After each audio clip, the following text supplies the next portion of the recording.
Good afternoon, everyone. My name is Letitia James. Everyone refers to me as Tish, and it is an honor and a privilege to be here today in Plattsburgh, and it's an honor and a privilege to serve each and every one of you as the Attorney General of this fabulous, majestic, and beautiful state of New York. Yeah. Allow me to acknowledge some of my colleagues in government and some of my new friends. First, Mike Carpenter, CEO of MHAB, Assemblymember Billy Jones, Connie, Wylie, CEO of Champlain Valley Family Center, the chair of the Clinton County Legislature, Mark Henry, the Clinton County Sheriff, Dave Favro, Plattsburgh Supervisor, Michael Cashman, and Plattsburgh Mayor, Christopher Rosenquist, the Clinton County Administrator, Michael Zerlo, John Redden, Clinton County Social Services Commissioner, Jake Colone, the Clinical Director at Champlain Valley Family Center, John Bernardi, CEO, United Way of the Adirondack Region, Christy Kennedy, Vice President of North Country Chamber of Commerce, Dr. Walter Resima, President and CEO of Champlain Valley Physicians Hospital, Ken Parkinson MHAB Center. I hope I said everyone's name correctly, and if I did not, I apologize. And thank you all for coming. So I'm here in Plattsburgh to say the following. It's time to turn the tide on the opioid crisis, the opioid epidemic. It's time to heal New Yorkers and to heal all families. Starting today, and for the next month, I will be traveling our state, spreading the good news that we are delivering as much as $1.5 billion to New Yorkers.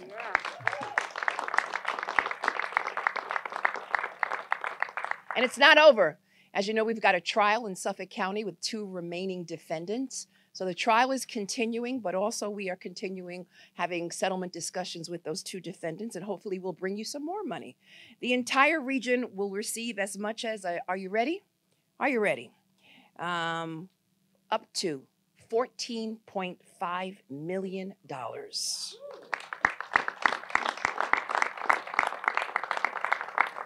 And again, that number could increase. And out of that, Clinton County will receive $1.2 million. Yeah. We sued Big Pharma, and we sued Big Pharma because I made a commitment during my campaign as the Attorney General, as I hugged mothers and fathers and grandmothers and grandparents before open caskets, as we buried their children. And I made a commitment to them that Big Pharma would pay for the tragedy that they cause. It's a great day, but it comes at the end of a long night of suffering, of loss.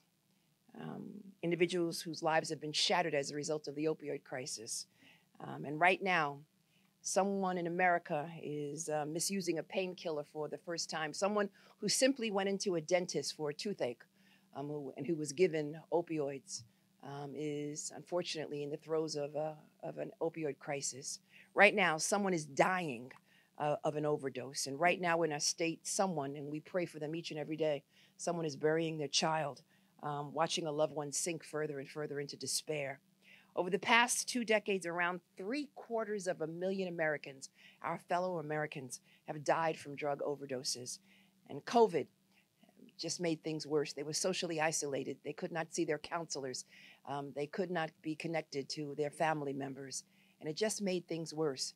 And in fact, in 2020, in the year 2020, just last year, it was the deadliest year for overdoses that this country has experienced. I know that our sheriff can speak to it. I know law enforcement in general can speak to the fact that they've had to use Narcan and other devices to try to bring people back and try to recover them from their overdoses. And that's why I made a promise to hold a Big Pharma accountable and bring back the funds to help our state and to help the North Country as well. We're here today thanks to the painstaking negotiations by the Office of Attorney General. We've got a great team of attorneys who negotiated this settlement. And in March of 2019, our office filed the most comprehensive and extensive lawsuit against 6 manufacturers of opioids, 4 distributors, and the family that profited from all of it. The Sackler family, who hid their billions and billions of dollars in offshore accounts and who unfortunately were responsible for this crisis. And we're not done, as I indicated, more funds are coming. And these funds will go to for prevention, education, for beds, for outreach, and to hire more individuals who basically do, as I call it, they do the work of the angels. They provide for those who are struggling with the opioid crisis. And New Yorkers will see, and those, the front line, will see increased distribution of training and life-saving drugs to reverse opioid overdoses. And I really want to thank the men and women of law enforcement and all of the first responders who work on this every day. We will see increased opioid prevention and education in our local schools so that our children can know the dangers of drug addiction. We'll see increased treatment for pregnant women, for individuals who are incarcerated, individuals who come to our hospitals in the throes of a crisis. Now, I know, as a woman of faith, that there's no amount of money that can ever replace the loss of a loved one. But if we can do anything in our power, all of us together, all of us as one, if we could do everything in our power to prevent this from happening again, then we've done our job. And again, this has nothing to do with politics or nothing to do with anyone's political affiliation. The reality is that opioids knows no boundaries, and they do not, and drug addiction, unfortunately, does not discriminate. It affects all of us, from the North Country to the South Country to the Western Tier, from Long Island all the way to Buffalo. And what we've got to do is tell future corporations that they should not be interested in profit. They should not take profit over people. And what we need to do, what we need to tell them is that they need to work in the public interest and not the interest of their individuals who hold their shares. And so we need to help New Yorkers end the terrible cycle of hopelessness and provide them with hope and inspiration, and know that they are not alone, and that we are here to assist them, and know that they are in pain, but they will suffer no more. And I want to conclude on this. My office fought hard with all of the members of the legislature, and I want to particularly thank Assemblymember Billy Jones, as well as the senator who represents the North Country, because in their wisdom, they decided to place these settlement funds in a locked box. They zipped it up, they tied it up, and they said these funds will only be used for prevention and education and for treatment. Because in the past, previous settlements, like the tobacco settlement, that was used for filling potholes, and filling potholes is important. However, it should not be used with settlement funds that should be used to address this crisis. And the Assembly member has indicated, and I'm sure he will state it today, that every single last dime of this settlement will go straight into this community and to those who are struggling. They'll go into all of the 62 counties across the state, and we will be delivering funds up and down the Hudson, as I indicated, from Albany to New York City, making funds available from the Western Tier all the way down to the Southern Tier. And we will be distributing funds right here in the North Country. And so let's hope, and let's pray that this is the dawning of a new day for this region and for our entire state, and that no one will suffer anymore. Our first speaker, because exactly 2 years ago in October 2019, I hosted a roundtable here in Plattsburgh to hear from community leaders about the challenges in the North Country. And one of the leaders was Mike Carpenter, the co-founder and CEO of MHAB. And Mike bravely spoke about his personal journey, his path to recovery, and his realization that there was a serious void in the types of services and programs available to people who were in recovery and trying to rebuild their lives. And that's what led him to found MHAB, an incredible organization that provides people with housing and jobs and life skills, and most of all, hope, and all of the things that give people the best shot at continuing to move forward with their lives. 2 years ago, I promised Mike that I would come back to visit MHAB, and I also promised him when I came back, I would be coming back with more than just words, but with money. And so that's why we're here today, and that's why it's going to be an honor and a privilege to present him with this check. But before we do that, let's just hear from Mike Carpenter. Let him say a few words. Mr. Carpenter. Thank you, Ms. James. I made a promise to myself that I would be politically correct, so I'm going to try really hard, and everybody that knows me will chuckle at that. But I want to say thank you for what you did. We have talked about the Sackler family and Purdue Pharma and the people in Big Pharma for years, and it took somebody with your political will and courage to say we're going to take these people down, and I'm thankful for that, and I think the people of this community are thankful for that. People in those positions of power for far too long have been taking advantage of the less fortunate, so my hat's off to you and your team for what you have done with regards to those people. For me personally, I would appreciate seeing them inside of a jail cell. That may not happen, but that would be really good for me. I want to tell you I'll take a couple of minutes and tell you a little bit about myself. I'm a member of the long-term recovery community. I've been clean and sober for over 30 years, and I don't say that for any reason other than to say I've buried between 100 and 200 people that I've known personally who couldn't recover from this illness. And there's probably more. Those are the people that I can count. And it hurts every time that it happens. My heart aches. And we made a commitment many years ago or a couple of years ago when we started thinking about this, that we needed to do more.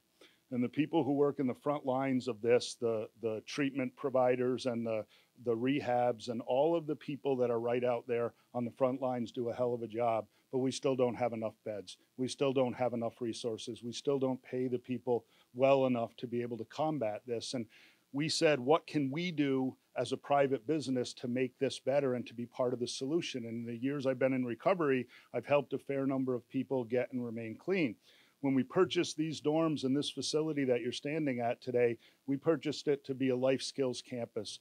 And there are gaps within the field of treatment and recovery. And there are many gaps that we need to fill. One of them that we took and wanted to fill was that gap between somebody goes to treatment, gets 30, 60, 90, 120 days of really, really, really quality treatment, and they feel good about themselves. And then we send them back out in the world and we say, here, now go live your life.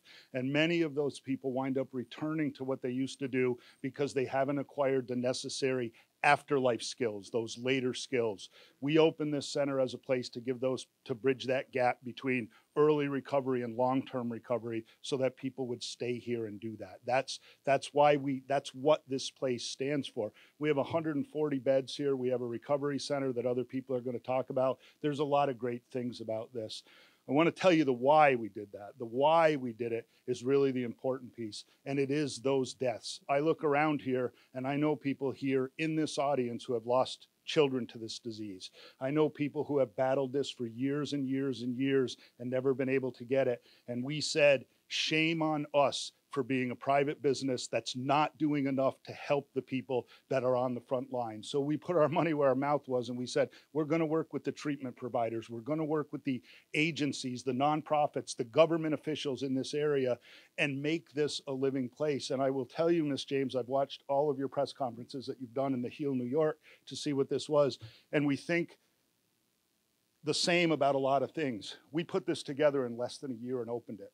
You took Purdue Pharma and other pharmaceutical companies down in just a few years when nobody else had the will to do it. And that's what we need out of us. All of us that sit in this audience, all of us that stand here and do this, we are in this together. We need to stand up here and fight this battle so that every time you come up here with less money and less of a problem because we've begun to solve it. That's what becomes so important to me with regards to this.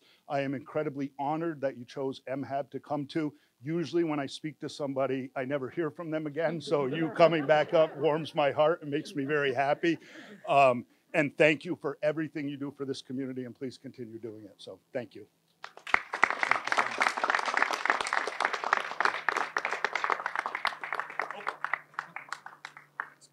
We're all in this together. Our next speaker is, speaking of being solution-oriented, is someone who I've grown to have so much respect for. Ladies and gentlemen, the individual who placed all of these funds in a locked box, Assemblymember Billy Jones.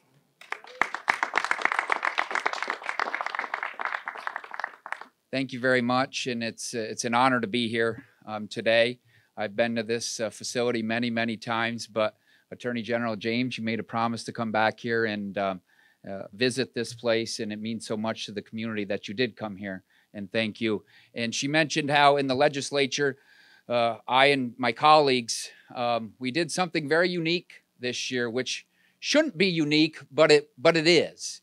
And we made a stance, and we came together, and we actually said the settlement funds that the Attorney General worked so hard to get us actually goes back to the communities that are affected by the drug abusers, I'm going to say, the manufacturers of these drugs.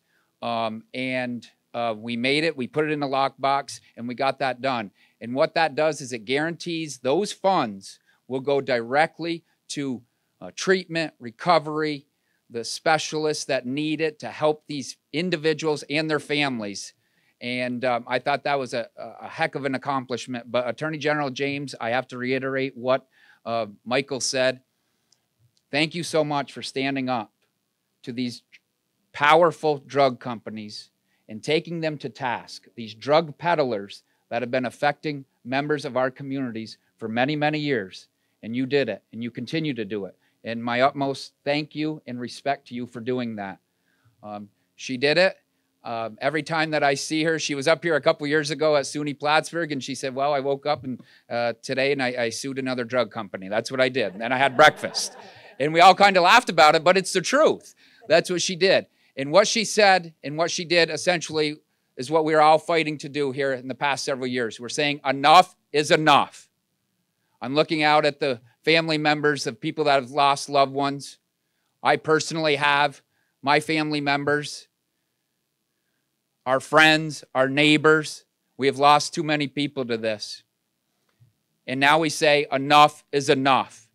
And I know that money can't heal everything. It can't, but it will help our treatment specialists, our providers, and their families, the families that have been affected by this, to hopefully, that we can say people will never have to go through this again. Never have to go through what those family members that I'm looking at out there or people that I know have to go through again. And it's been a partnership here in the North Country. We've come together with law enforcement, treatment specialists, healthcare workers. We've come together with counselors and politicians to try to say that we need to do something. And this is a giant, giant step forward in saying enough is enough. You have to hit these people in the wallet, and the Attorney General has done that. And I thank her for doing that, and she'll continue to do that. And it means so much to our community. I want to thank you. I want to thank all of our partners behind us and out there for everything that they continue to do to combat this awful disease and to combat the people that are peddling these products to our most vulnerable and our most innocent. Thank you so much, and it's an honor and a privilege to be here.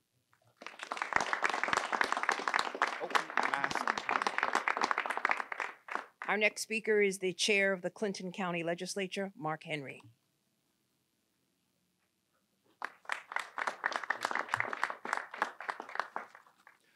Thank you all very much.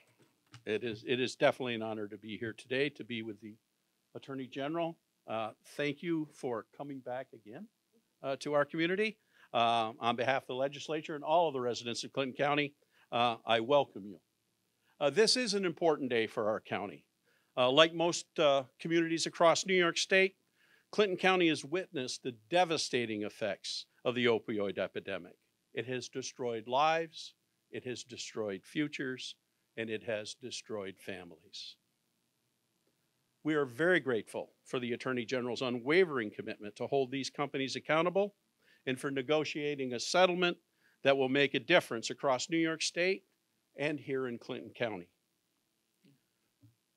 As the Attorney General and Assemblyman Jones just said, we are very aware that no amount of money can repair the devastation that was caused or replace the lives that were lost.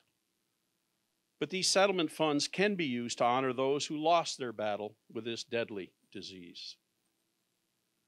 We heard how much money New York State will receive. We heard how much money Clinton County will receive. And again, we are very grateful for that. What I want to tell you, Madam Attorney General, and all of you, is that you can be assured that Clinton County shall invest these funds in prevention, in education, and in treatment services that will help to still the pain and the suffering and to save lives. We intend for these funds to be used to develop a number of local programs designed to provide timely help to those individuals who are struggling with behavioral health and substance abuse issues. Programs such as a law enforcement diversion program that will allow a law enforcement officer to make real-time referrals to a behavioral health professional who will then follow up to provide needed services to these affected individuals. Similarly, we will strengthen specific law enforcement behavioral health supports to improve engagement of law enforcement in behavioral health services and support. This funding will be used to improve and strengthen our community prevention efforts And we will look for ways to address the stigma of those with substance use disorder through education and awareness. This will decrease the feelings of shame and embarrassment that are so often associated with mental health and substance use treatment. It will encourage those struggling to seek assistance sooner and produce better outcomes. With these funds and with these programs, we believe that we in Clinton County can help to transform individuals, we can heal lives, and we can improve our communities. We thank Attorney General James for the opportunity to do exactly that. We applaud her and everybody else here that was involved in this, and we're very grateful. Thank you. Our next speaker is the CEO of the Champlain Valley Family Center, Connie Wille.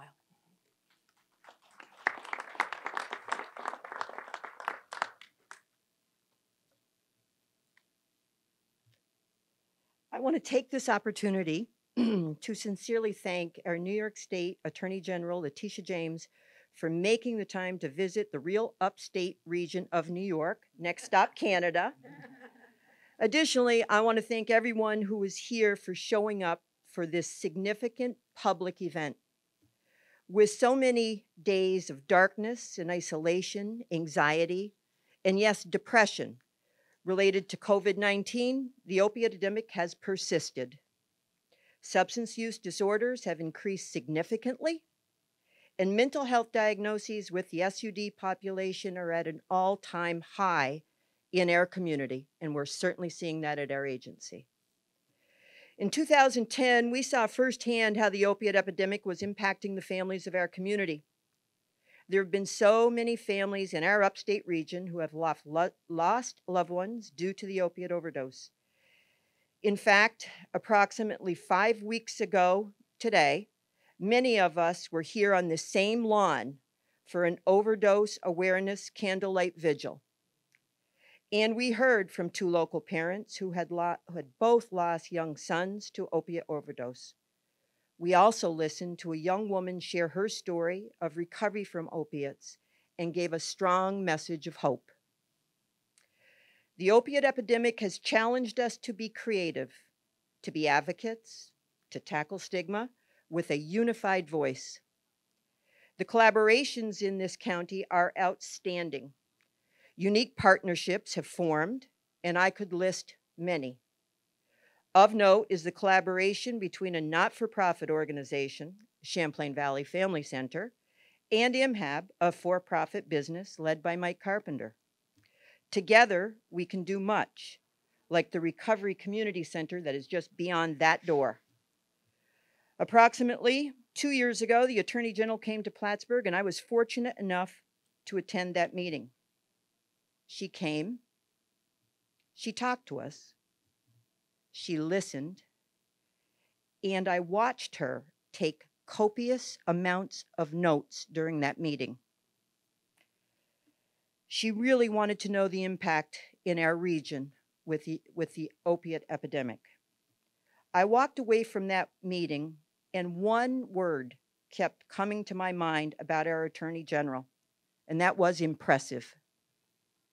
She sued the pharmaceutical companies that started and exacerbated this epidemic, and thank God she won. The settlement dollars will not go into the general fund, and that is another huge win. Healing New York is the pinnacle of collaborations.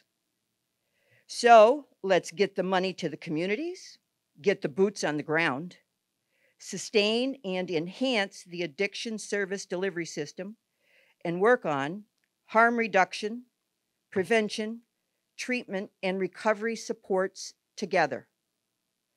Thank you, Attorney General James, for bringing hope, sunshine, and resources to our community.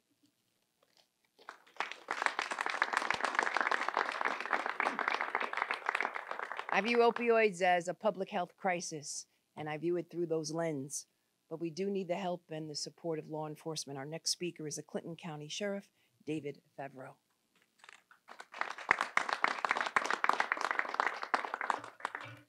Thank you. welcome everybody.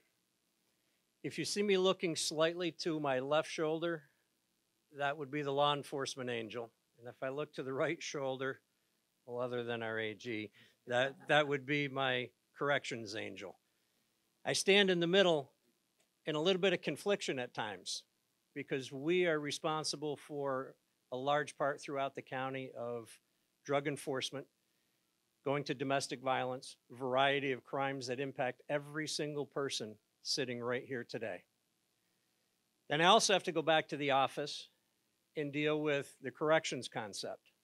We are responsible in corrections for providing a safe, secure, and humane treatment. That's the challenge. That's the big challenge.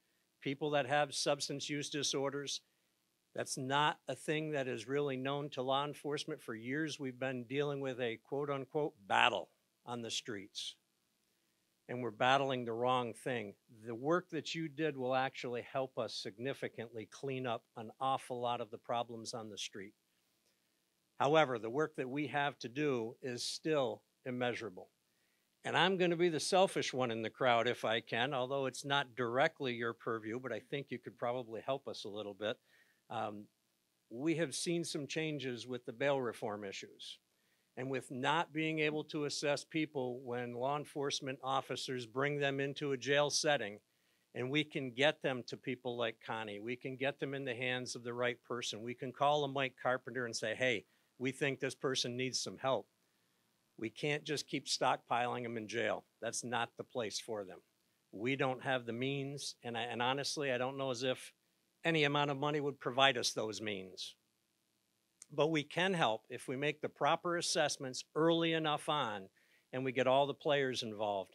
It's been said already today, the folks that are behind me, wonderful teamwork. There's personal communication. I have cell phones for pretty much every single one of them. We communicate day, night, weekends, and holidays. That's critical. If we're going to beat anything, we have to have strong communications and positive relationships with all of the agencies in our community. And I stand in front of you today proud to be your sheriff because we have great partnerships and wonderful relationships. When you can pick up a phone and you can call your assemblyman, you can call your supervisors, the mayors, the DAs, anybody and say, hey, we have an issue. What do you think? You have any ideas? That's a wonderful community to live in. So we are definitely on the right track. We're making strides. And of course, money helps. So thank you for that as well.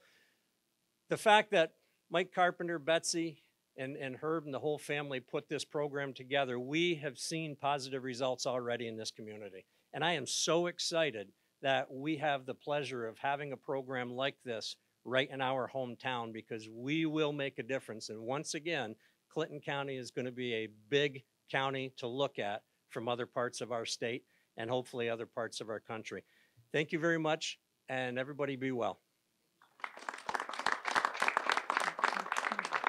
Thank you, Sheriff. Our next speaker is the great Clinton County District Attorney, Andrew Wylie. Did she just say the great? I was told to keep this under a minute. It's an election year. Right, yeah. So, I apologize for coming in late. And to be honest with you, the reason why I was late is because I just took a plea on a case by a defendant by the name of Jairus Page. And he's from, not from New York, from Virginia. And he and his co-defendant, Denzel Graves, hopefully nobody's going to be on jury selection next Tuesday. I'll be prejudicing you if you're going to be a prospective juror.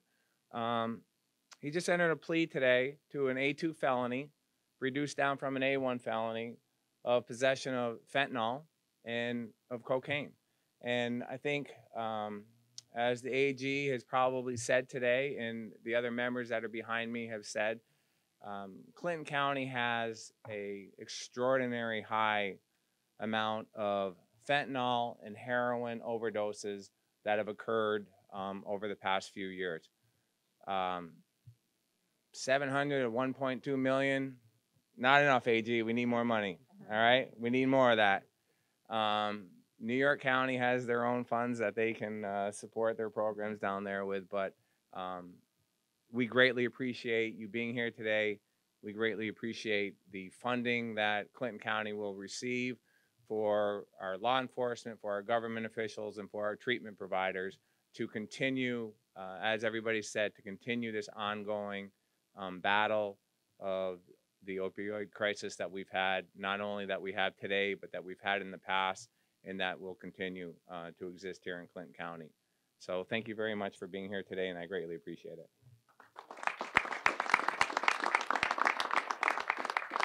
DA Wylie, I don't know if you heard, but more money is coming. There's still an ongoing trial. We've got 2 more defendants. And so, as they say in Brooklyn, more money, more money, more money.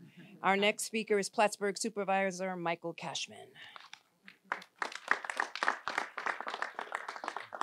Attorney General, thank you again for coming to the town of Plattsburgh and the greater Plattsburgh region. It was a pleasure meeting with you when you were here during your last visit. I want to carry to folks a slightly different message. These funds are fantastic, and they will be used in so many good ways. It is the public-private partnership that is going to seep into the wounds and begin that healing or continue the healing, but it is incumbent upon all of us to destigmatize these resources within our community. We can have many buildings, we can have many programs, we can have all the counselors in the world and all the beds to have there for people, but if people do not feel comfortable involving themselves in that, so let us lead with heart as a community so that we can make the best use of these funds that you have secured. Thank you very much. We very much appreciate it. An excellent point. Our last speaker is Plattsburgh Mayor Christopher Rosenquist.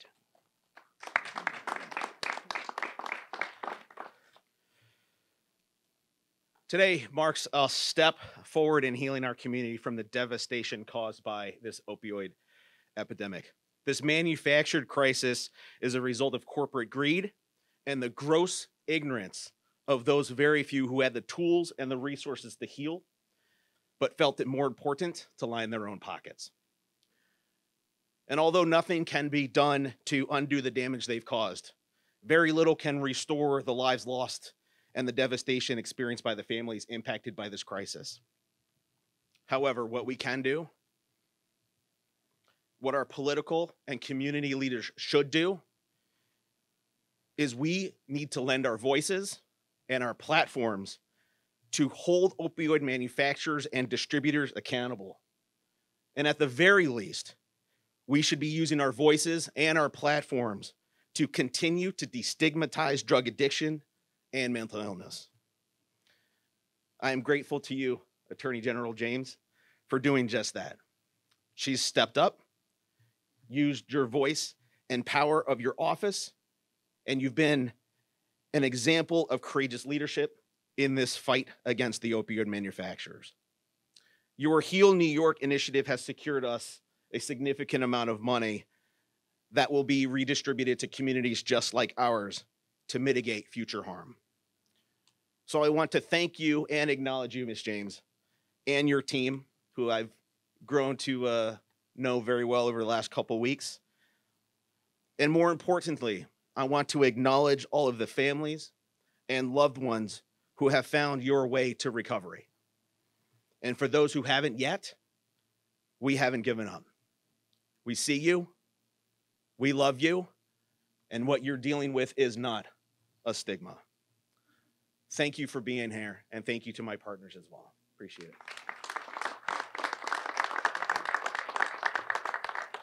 Just 3 last things before we take on-topic questions. One, we need to destigmatize drug addiction. You know, as I've gone on this tour, I've met with a lot of elected officials from New York City all the way to Plattsburgh, and they've told their stories about their own family members, individuals who have stepped forward and said, yes, my brother, my sister, my cousin, my aunt, my uncle, they too were addicted. So we need to destigmatize drug addiction and let everyone know that we all struggle, we all suffer, and there's nothing really special about any of us. We all have our own personal stories as well. 2, recovery starts here. This looks like a college campus. It's a beautiful, beautiful campus, a place where love, recovery, and hope begins. And so I just really want to thank Michael for this incredible, wonderful, peaceful, and serene place. And lastly, I want to thank my team. My lead negotiator is Jennifer Levy in the back. Jennifer, please stand up. She's so shy, but she's really tough. Of course, Jill Favro, who is head of all of our regional offices. We've got 16 regional offices all across the state. And Susan Chris-Konis, who is head of our Plattsburgh office. And a new addition to our staff. What is your name? And welcome to the family. And so with that, we will take on-topic questions. Hi. The governor signed some bills this week into law. How will these new laws help in the battle? So one of the bills that she signed, obviously, is creating a opioid task force. In order for these funds to start flowing, and they will flow towards the end of the year and the beginning of next year, is the legislature will be responsible for appointment to a committee. And that committee will be responsible for doling out the funds according to the settlement. And so the members of the legislature, Assemblymember Jones, obviously will have a say in who is on this task force, this committee, if you will, who will be responsible for the distribution of these funds. Two, one of the issues that I've heard as a result of this tour is OASIS and the Office of Mental Health operate in separate silos, and that there's regulations that conflict with one another. There are individuals who come to this place and to other places all across the state of New York who are mentally ill and chemically addicted, and they need services. We need to address their mental health services before they receive services for their opioid, and that really should not be the case. We should handle and treat individuals as one, and it should not take their depths into despair in order for state government to step in to address their crisis. And so we've got to make sure that we have regulations in the state of New York that do not conflict, and OASIS and the Office of Mental Health must talk to one another and not operate in separate silos. Any other questions? Yes, sir. Sorry, this was already touched on during the statements, but how exactly are the up to $1.2 million being doled out here? So the funds will be distributed again in this county for education, for treatment, for beds, for expansion, for staff. Let me just also say that the individuals who work each and every day providing hope and inspiration to individuals, barely get paid. And so we need to pay them a salary so that they too can take care of their families. And I know the staff members are shaking their head quietly. You don't have to look this way. I know who you are, and you need to be paid. And so it'll be subject to a committee that'll be established by the state legislature. It will flow through the executive, through the mayor and the executives here, and they will make determinations on what projects to be funded in this wonderful county. Let's present the check. Thank you, baby. Yeah.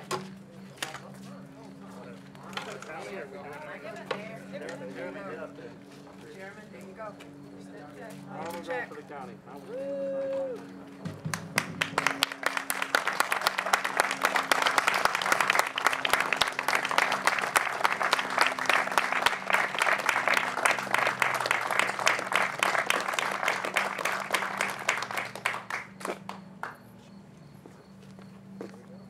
So I know politicians usually say the money's on the way, but the money is on the way.